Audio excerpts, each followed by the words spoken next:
हिक औरत हर साल हिकु बचड़ो ॼणींदी हुई, मगर ख़ुदा जो शान जो विलादत बाद 2 महीननि खां पोइ उहो ॿारु मरी वेंदो हुअसि। अहिड़ीअ तरह 19 ॿार मरी चुकसि। जॾहिं 20हों ॿारु बि फ़ौत थी वियसि तॾहिं ॾाढो सदमो रसियुसि। हू ग़म ऐं अंदोह खां बेख़ुद थी चवण लॻी त या अल्लाह, मूं बेकार बंदीअ खां कहिड़ी ख़ता थी जो साल में 9 महीना हमल जी तकलीफ़ थी सहां।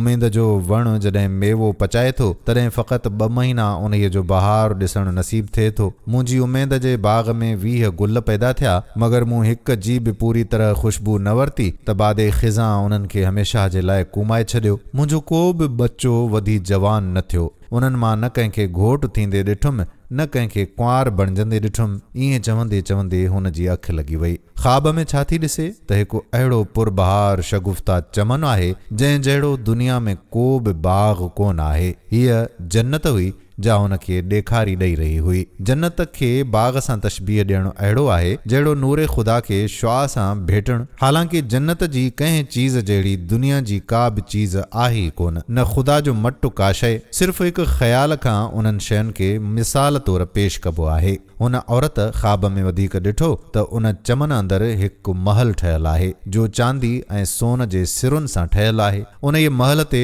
थुल्हनि थुल्हनि अखरनि में हिकु औरत जो नालो लिखियो पियो आहे, मगर नालो संदसि हो। अंदरि वञी ॾिसे त उन में सभु तरह जूं नेमतूं मौजूदु आहिनि। खेसि उते संदसि सभु बचड़ा ॾिसण में आया। उहे खेसि ॾिसी सभु खिलण ऐं ख़ुशि थियण लॻा। हिक फ़रिश्ते औरत खे चयो त अए माई साहिबा, तो जो पंहिंजे बचड़नि जे फ़ौत थियण ते सबुर कयो हो, उन जे सबुर जो अजुर इहो अथई। ख़ुदा ताला तुंहिंजे लाइ ही आलीशान महल बहिश्त में ठहरायो आहे जिते तुंहिंजा सभु बच्चा बि मौजूदु आहिनि। जॾहिं हूअ ख़्वाब खां सुजाग थी तॾहिं संदसि दिल जो रंजो मलाल सभु दूर थी विया। संदसि सीनो सरापा सुरूर थी वियो ऐं सम्झी वई त हिन चंद ॾींहंनि जी बेबका ज़िंदगी बाद खेसि तमामु बुलंद मकान मिलंदो ऐं चंद ॾींहंनि जे फिराक बाद हूअ पंहिंजे 20 ई बच्चनि सां हमेशह वारी मुलाक़ात में मशगूल रहंदी। दोस्तो, यादि रखो त जेको मुसीबत में सबुर करे थो, अल्लाह उनखे वॾो अजुर ॾिए थो।